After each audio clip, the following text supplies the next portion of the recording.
Kaya lang nagpupunta yan dito sa Davao para umattend ng hearing niya. No? At from the airport nga, dire-diretso na yan sa korte dahil siya mismo alam niya na anong tawag ito, mali siya. No? Pero sabi ko nga, kami sa Davao, ayaw na namin patulan yan dahil sa tingin namin buwang lang magkahuna-hunaan na ba. Kayo'y nakikinig sa DWAY 1332 SMNI Radio Cabanatuan, kapartner mo sa balita at serbisyo. Sa isang panayam, binanggit po bilang kayo, taga Davao, Davao Region, at ang pinakasentro nyo dyan sa Southern Mindanao, siguro sa buong Kamindanao na itong Davao City. Sa isang panayam po ni former Senator Sonny Trillanes, binanggit po niya na ang kabilang daw sa mga nanguna sa pagpapakalat ng fake news ay ito daw si former President Rodrigo Duterte, at kabilang raw sa unang fake news na ipinakalat na ang Davao City ay pinakaligtas na syudad sa buong mundo. Pero para sa kanya, sinasabi niyang most dangerous city ang Davao City. Ano po ang masasabi niyo po dito, Manong Jay? Well, ang nagsabi na pinaka-safest ang Davao City ay mga travel agencies, mga survey group, no, mula sa iba't ibang bansa, no. It is an international study. So kung hindi naniniwala si Mr. Trillanes, palagay ko may dahilan siya, no. Number one, ano bang dahilan para sabihin ni Mr. Trillanes na dangerous ang Davao City? It is really dangerous for him. Dahil marami ang galit sa kanya, sa mga tao. Katunayan, pag pumupunta yan rito, from the airport, diretso na yan sa korte para mag-attend ng kaso niya, no, ng hearing.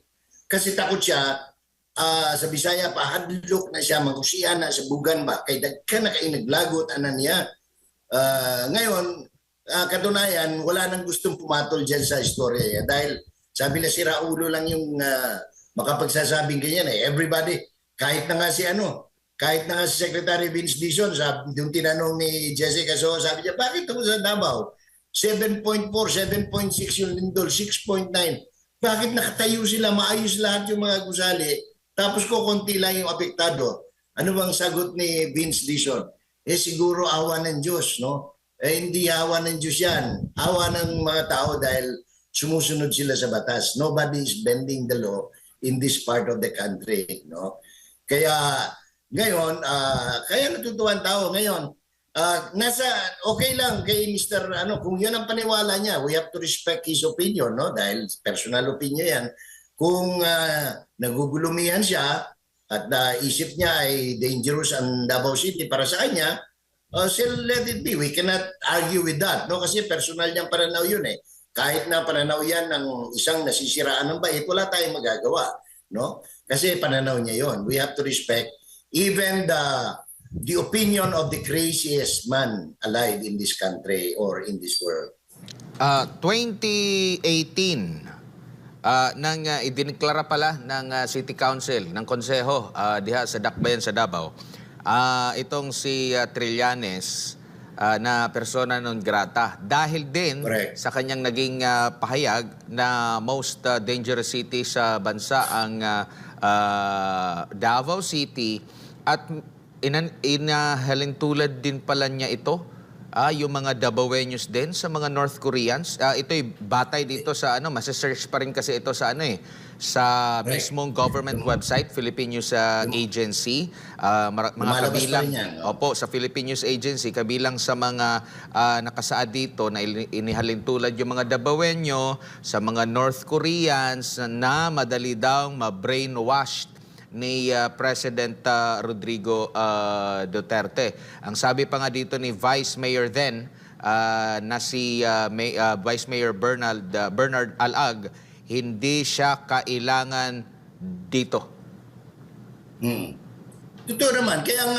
Kaya lang nagpupunta yan dito sa Davao para umattend ng hearing niya, no? At from the airport nga, dire-diretso na yan sa korte dahil siya mismo alam niya na anong tawag ito, mali siya, no? Pero sabi ko nga, kami sa Davao, ayaw na namin patulan yan dahil sa tingin namin buwang lang magkahuna-hunaan na ba, no? So sabi ko nga, let's respect the opinion of a crazy man, no? Who thinks Davao is not safe. Kasi tingnan mo dito kung hindi safe. Diyan ba sa Luzon, meron ng nagtatanim ng grapes? Meron sa La Union, di ba? Pero maasim. No? Dito, pwede kang umikot dito, Admar. Meron dito pick and pay. Pag gusto mo ng fresh na ubas, pag gusto mo ng fresh na mansanas, hindi mo na kailangan mag-import o mag-smuggle ng prutas. Ganun lang kasimple. Ngayon, kung hindi safe ang Davao, ewan ko sa kanya. Problema niya yon kung hindi siya safe. Pero lahat ng pumunta rito, isa sinasabi, ma-artista, anong pangalan nito, ma-personality, ma-politician, ma-government officials, mga dayuhan. In fact, sa dayuhan na, kung di ako nagkakamali, out of the 3.9 tourist arrival, nakadalaw dito sa Davao, nasa 2.6 million.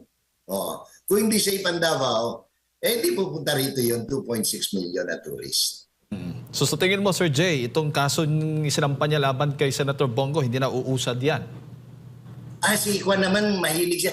This guy must be fully funded now, Kasi dati-dati nanahimik yan after the elections, di ba? Wala siyang pondo ngayon, fully funded siya. Kung ano-anong mga kabalbalang ginagawa niya, no? Sasampa raw ng kasong ganito, ng ganyan. Let him, no? Wala namang problema roon. Hindi magsampa siya. Pagkatapos, siya rin, sasampahan din ang kaso, pasensya siya. Di managot din siya. Ganun, sa talagang tingin niya, makaka-first base yung mga kaso niya, di tuloy niya. Pero ang nangyayari kasi puro press statement. Wala puro rihas. Ginawa na niya yan several years. Kasi simula nang pumunta yan sa Davao at naninikluhod kay former President Duterte na maging running mate kasi gusto niya tumakbong Vice President at tumakbo nga siya na hindi naman siya pinagbigyan. Parang tinaniman niya ng kawayan yung pangyayari yun na in-stab your beauty ko Mula ngayon, kalabang ko na kayo. Parang ganun ang nangyari kay Mr. Trillanes. No? Opo. Ano naman po, speaking of Davao, si Congressman Pulong Duterte ay may bagong patutsada rin po dito sa pamunuan ng AFP. Sabi pa nga niya, inaakusahan nga niya to si General Browner, i-quote ko lang, General, before you boast about missiles that can reach China, can you guarantee that you can stop the retaliation? Or are you willing to gamble Filipino lives just to show how close you are to your bosses? At isa pang tanong niya, who are you really serving? The Philippines or the CIA? At sinabi din ng congressman na dapat daw pagtuunan ng pansin ng AFP itong mga tunay na banta sa seguridad ng bayan, gaya po ng korupsyon, maling paggamit ng pondo at abuso ng kapangyarihan. Ano masasabi mo dito, Sir Jay? As a matter of fact, nung lumabas yung statement, I hope it's not true, pero quoted kasi si Omet, no? Tawag kasi namin diyan kay General Bronner nung tinyente pa yan, kasabayan niya nila General Sagala, Omet, no? Ewan ko kung what triggers or what motivates him, no? Na ilabas yung storya na yung mga missile ay makakarating ng China because this doesn't speak well of the Philippines, no? As a member of the ASEAN and anong tawag nito, and enjoying a diplomatic relations with mainland China or the People's Republic of China. Unless kasi pwede kasing pagkamali yan alam naman natin even before those missile can reach China, dyan pa lang sa West Philippine Sea, ano na yan may intercept na yan So, anong pangalan nito? Nakakatakot yun sapagkat parang naghahamon tayo ng gyera na hindi naman natin kaya talaga. Pulbos ang abutin, naawa ako actually doon sa mga lugar who are hosting EDCA, especially Ilocos Norte, na host ng Typhoon missiles na yan, no? Kasi pagka nagkaroon ng talagang shooting war, pulbos ang aabutin nyo dyan, no? I hope hindi makarating dito. Kaya I'm glad wala masyado rito. I do not know kung meron dito unless malayo-layo pa naman yung Cagayan de Oro. Pero dito sa amin malayo kami.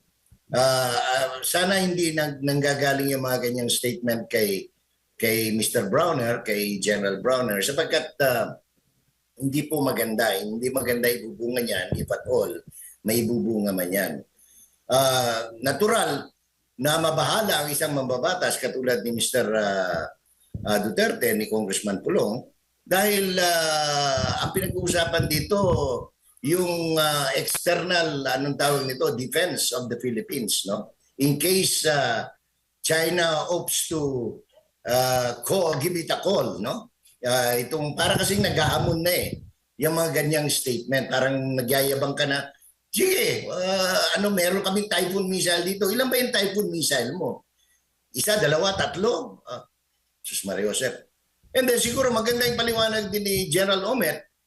Ano ang dahilan? Bakit biglang ang dami-daming F-16, F-15 at iba pang mga eroplanong pandigma na naglanding dyan sa Clark Air Base 2-3 days ago? So ito yung mga dapat ipaliwanag.